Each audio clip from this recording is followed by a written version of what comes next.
Bugün sizlerle paylaşacağım tarif ıspanaklı börek. 3 su bardağı un kullandım. Unu eledim. İçerisine 1 tatlı kaşığı tuz ekledim. 1,5 su bardağı su ilave ettim.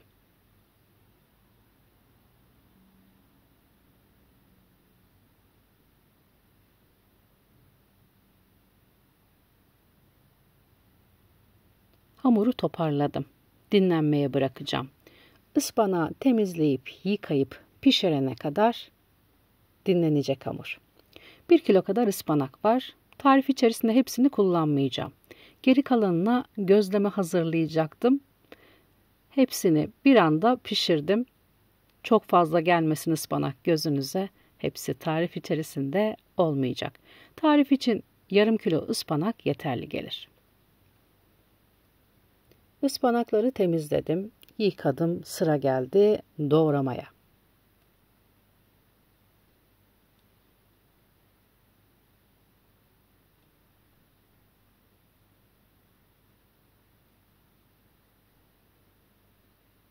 Ispanaklar doğrandı. Tavaya zeytinyağı. 2 tane doğranmış kuru soğan. El rondosundan çektim soğanları. Yarım yemek kaşığı domates ve biber salçası. Doğramış olduğum ıspanaklar.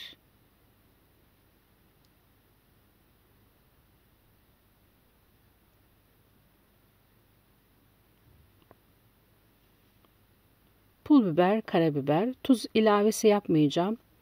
Böreği hazırlarken peynir ekleyeceğim için peynir tuzu. Siz ekleyeceğiniz peynire göre tuz ilave edebilirsiniz. Ayçiçek yağı ve tereyağı ekledim tavaya. Yağ da fazla. Börek için gözleme hazırlayacağım. Yağı da fazla ekledim. Tekrardan uğraşmayayım diye. Açıklamaya ne kadar yağ ve ıspanak kullanacağınızı tekrardan belirteceğim.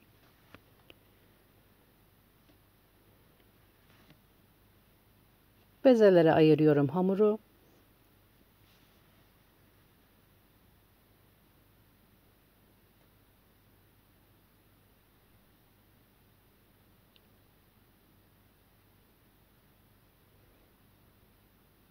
Hamurdan 5 tane beze çıkarttım.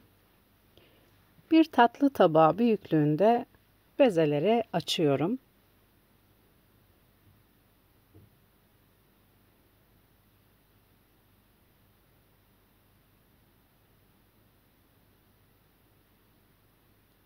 Açmış olduğum bezeleri yağlıyorum.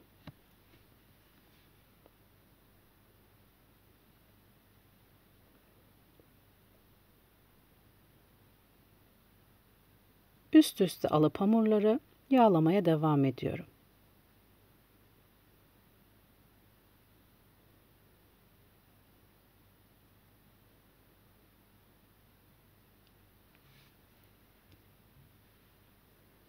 Hamurları yağladım.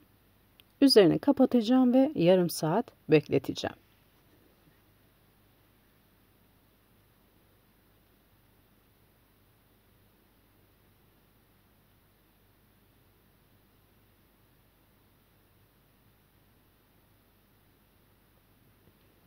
Böreği pişireceğim. Tepsiyi her tarafına gelecek şekilde yağladım. İç harçlar, pişirdiğim ıspanak, sert yağlı 250 gram beyaz peynir. Sıra geldi hamurları açmaya. Elimle hamurları büyüterek açacağım.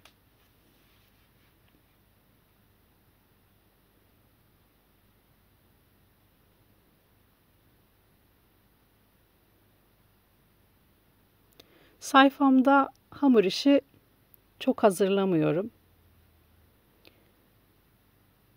Hem yorucu oluyor, zaman alıyor. Video uzun oluyor. Sizleri de izlerken yormamak adına çok tercih etmiyorum. Fakat ıspanaklı börek hazırlayacaktım ve sizlerle de paylaşmak istedim.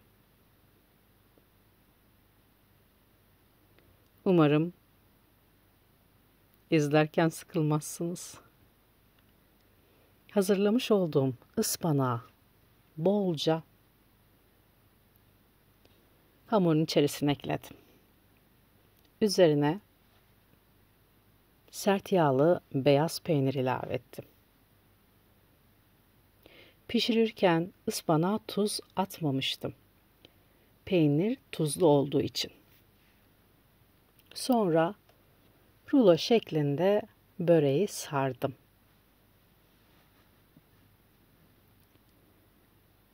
Tepsiye aldım.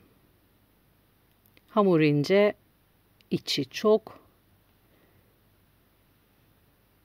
Böreği dolarken, sararken içindeki iç malzeme biraz çıkabiliyor. Tekrardan aynı şekilde hamuru büyütüyorum. Elimle uzatarak çeke çeke. Hamur dinlendiği için kolaylıkla açılıyor.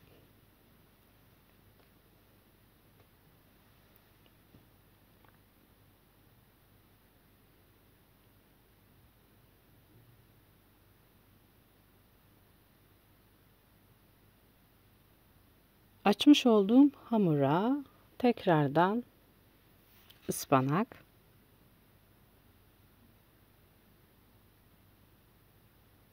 ve peynir ekliyorum.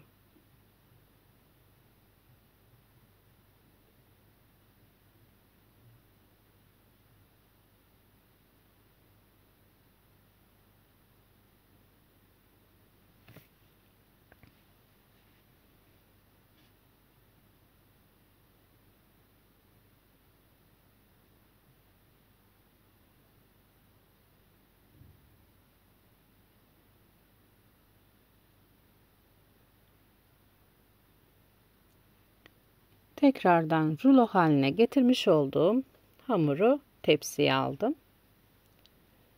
Aynı şekilde sarmış olduğum tüm börek hamurlarını tepsiye alıyorum.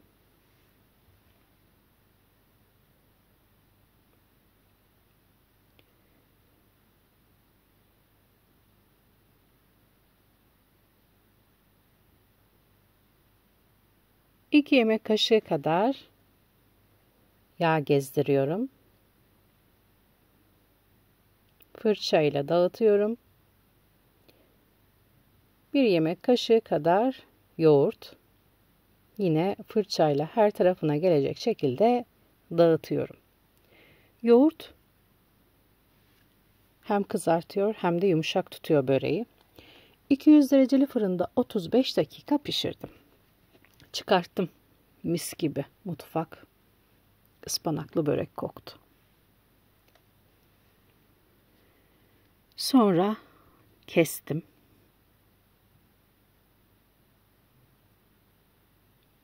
Ben çok severim ıspanaklı böreği, gözlemeyi. Geri kalanına da gözleme hazırlayacağım.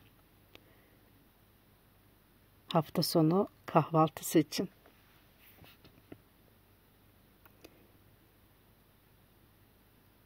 Bugün sizlerle bir tarifi daha anlatıp paylaştım. Umarım beğendiniz. Şimdiden hazırlamak isteyenlere afiyet olsun. Farklı lezzetlerde görüşmek üzere.